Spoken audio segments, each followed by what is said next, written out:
Mitä hittoa? Lainehtii tää paatti. Seuraavat 24 tuntia mä tuun yöpyä tällä järvellä, tossa saaressa, ja ainut ravinto mitä mulla on, niin se pitää kalastaa itse. Mut minkä ihmeen takia? Mä oon kalastanut koko elämäni, mutta mä en ole vieläkään onnistunut saamaan yli metrin mittaista haukea. Tää on tän kevään tämmönen hauenjahtaussarja, ja tavoitteena on se 10 kilon maaginen raja, mutta se metri voisi olla se ensimmäinen etappi. Tää on nyt kauden ensimmäinen avovesi kalastuspäivä tällä kajakilla. Odotukset on kovat. Toiveet on suuret. Saa nyt nähdä miten miehen käy taas kerran.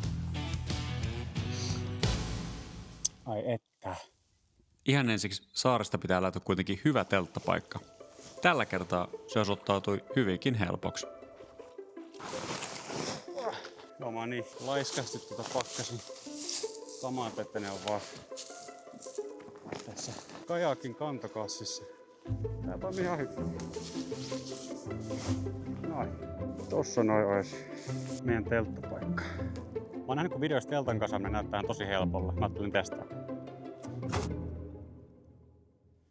Hei, kato, toimi. Sitten olikin aika lähteä haukijahtiin. Tällä järvellä oli rannat vielä osittain jäässä ja vesi oli ihan todella kylmää. Eikä semmosia hauelle tyypillisiä kutulahtia meinannut löytyä kartastakaan millään. Joten mä tiesin, että tästä ei tule helppoa. Ja jossain välissä mun pitäisi myös kerätä saamaan ne ruokakalat. Mä kattelin kartasta, että tuossa saaren toisella puolella pitäisi olla kaislikkoa, mistä täällä järvellä ei ihan hirveästi oo. Tää on tosi karu järvi, tää on todella syvä ja täällä on tosi kivikkoiset rannat lähes joka paikassa. Niin ehdottomasti lähdetään testaamaan tota lähintä kaislikkoa.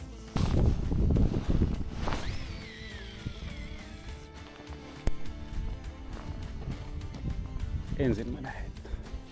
Ja valitettavasti tuon ensimmäisen tyhjän heittoon saa rupea pikkuhiljaa jo tottumaan.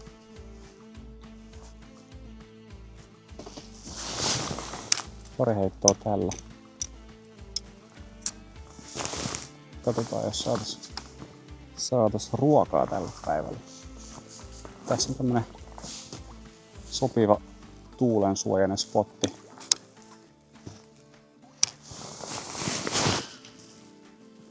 Täällä on tosiaan vielä niin kylmää, että hauki eikä ahven kumpikaan ei ole vielä kutenut.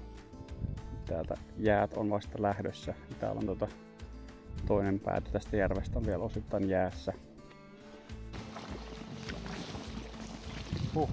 Nyt on melattu tänne järven toiseen päähän asti. Ei ole näkynyt kalaa, ei vieläkään tullut mitään. Ei tää mun tuuri tämmöistä voi oikeesti olla. Tää on niin karu järvi, että se saa tähän kyllä ihan oman vaikeusasteen. Lähes kaikki rannat on tommosia heti syveneviä kivikkoja. Ja sitten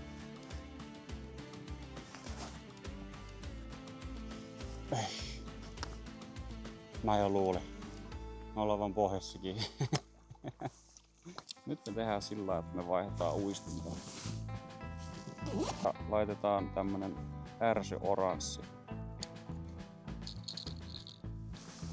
Lähdetään tollasella. Tuuli on valitettavasti yltynyt aika paljon.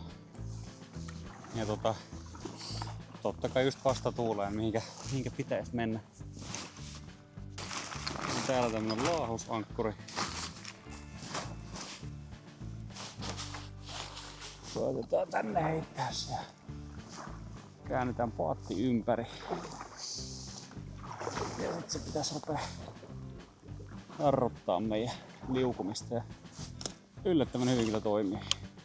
Tässä vaiheessa päivää kalastettu jos 4 tuntia ilman tärppiä. Ja sellainen pieni epätoivon kipinä rupesi siinä syttymään. Tästä heittelystä ei täällä päässä järveen nyt oikein meinaa tulla mitään, että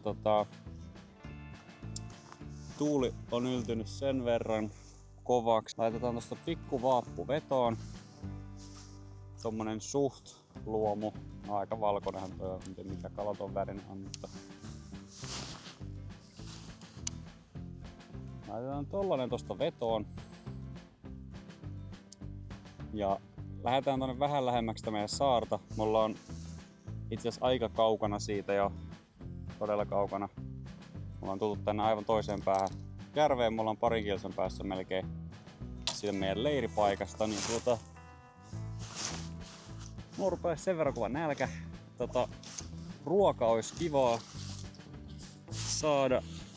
Ja siis ideaalihan olisi, jos tässä matkalla tulisi iso ahven kiinni, vaikka pieni hauki, sekin kävisi, niin se lähtisi siitä ruuaksi. Mennään leiriin, isketään kalapannulle, päästä syömään, sitten ehkä ihan uudella innolla ja voimalla takaisin kalastamaan. Okei, kello on 6. Ai että. Nyt on nätti. Kyllä tää on nätti.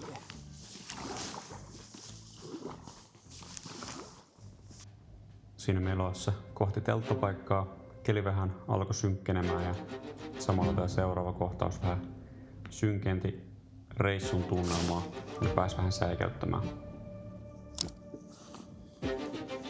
Joo. Mitä helkkari? Mitä hittoa? Tää lainehtii tää helkkarin paatti.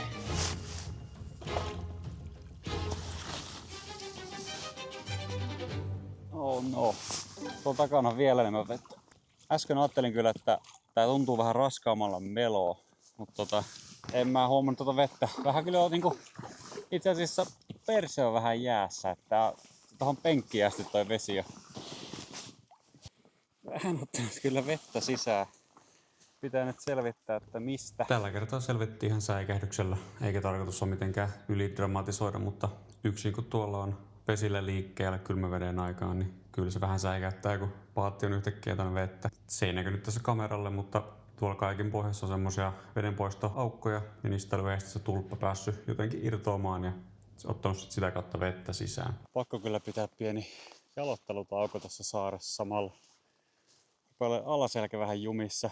Istunut tuolla kajakissa jonkun 5 tuntia tässä vaiheessa. Kala olisi ollut kiva. Ei vielä mikään mahdoton nälkätilanne.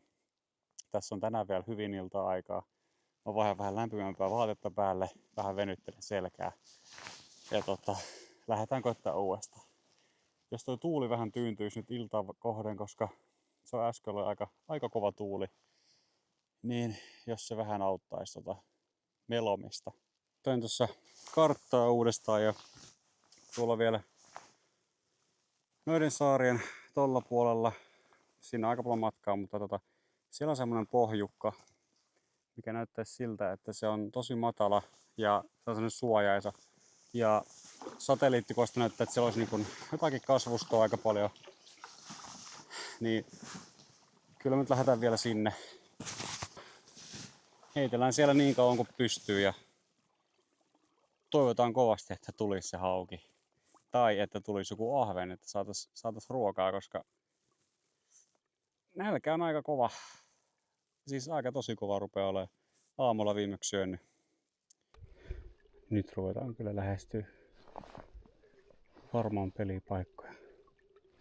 Tää on ihan aivan uusi alue koko järvellä mulle. Täällä mä en ole ikinä käynyt. Ihan aika jos löytyisi joku ahvenparvi. Tuolla on kotka. No, haukkaa mä kyllä tarkoitin, mutta ei se sekään kyllä ollut, vaan 4 upeaa kalasääskeä oli tehnyt ihan vierekkäisiin puihin pesät. Tuossa männyn latvassa yksi vetää kalaa ja toinen tähyilee tuolla vähän ylempänä. En ole ikinä päässyt näin läheltä seurailemaan kalasääskien puuhia ja jotenkin ihan todella majesteettisen näköisiä otuksia. Tässä mitä toinen nyt lentää, niin näkyy 2 vierekkäisessä männynlatvassa pesät tosi pienessä saaressa. Ja tässä vielä lopussa vähän ajan päästä tää toinen tuli näyttää hänen kalasaalista, että se oli saanut komeen lahnan, mitä se tuolla söi. Et hyvä, että edes joku on saanut kalaa.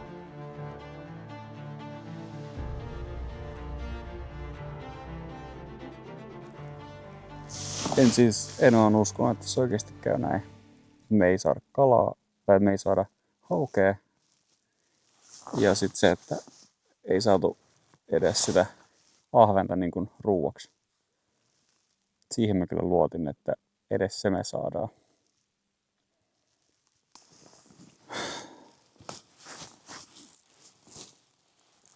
Kyllä nyt tässä vaiheessa pitää lähteä takaisinpäin. Tässä rupeaa olemaan jo hämärää.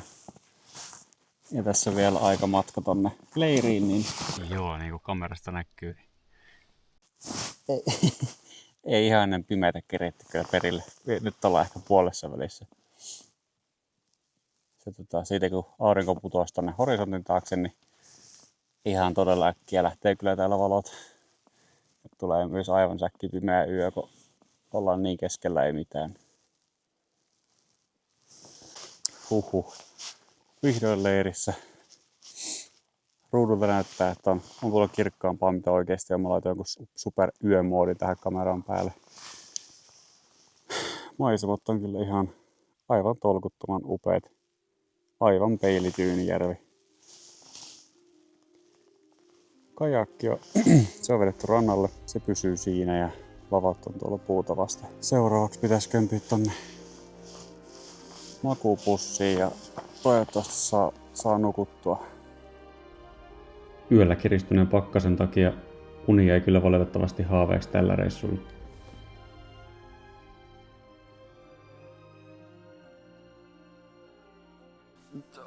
Mulla on kaikki vaatteet päällä, pipo päässä, mulla on fleece ja utsikkotakkia.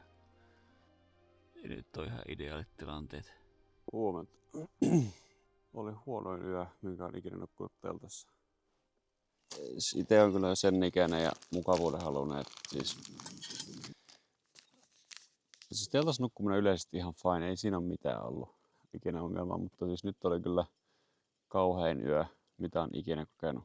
Tämä on ensimmäinen yö teltassa tänä vuonna ja oli kyllä raffi aloitus.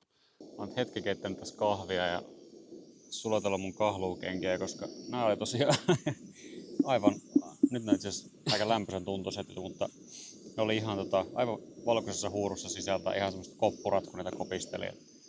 Näytti, että olisi ollut 3 astetta pakkasta yöllä, mutta yöllä piti käydä keittää pullo vettä tonne makuupussiin, että pysyi lämpöisenä, koska en muuten olisi kyllä tarjonnut. Oli ihan hemmetin kylmä. Ja kattelin, että oli aivan täysin kirkas taivas, näkyy tähtiä ihan älyttömän hienosti. Mä etin kameran kuvaamaan niitä hetkeksi. Niin näköjään on ollut revontuliakin. Niin en ihmettele, vaikka se oli enemmänkin kuin se 3 astetta pakkasta. Mulla oli takki päällä, fliisi päällä, pipo päässä ja vaikka mitä. Ja siis mä olin aivan tärisin tuolla pitkin yötä. Se on niin kuin tässä telttailussa on mun mielestä pahimpia asioita on se, kun yöllä on kylmä, koska se jotenkin, kun se ei pääse karkuun, niin se on ihan aivan perseestä. Tää on tämmöiseksi selviytymiksi tarinaksi tääkin. Ajatuksena vähän erilainen video, enemmän kalastukseen painottuva, mutta mä ajattelin, että näytetään nyt nääkin tämmöiset puolet tästä kalastuksesta.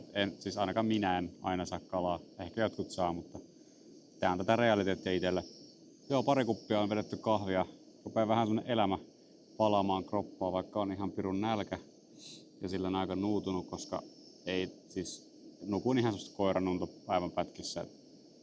Kello on jo 12. Tässä on aika hemmetin hidas aamu ollut, mutta eipä se haittaa. On kyllä niin nuutunut olo, niin kova nälkä. Tässä rupeaa olla päivä kyllä niin pitkällä, että toi yö meni niin huonosti, että yöllä ei saanut nukuttua lähes ollenkaan ja nukahin vasta joskus tuossa aamulla, kun aurinko rupesi jo vähän pilkottaa. Niin musta tuntuu, että tää reissu ehkä on tässä, että pitää vaan nöyrästi myöntää tappioon. Tällä kertaa en onnistunut saamaan sitä kalaa. Selviydyttiin kuitenkin yöstä, jotenkuten nälkä on aika kova, mutta tätä tää on. Ei sitä aina saa kalaa, ainakaan mun tapauksessa.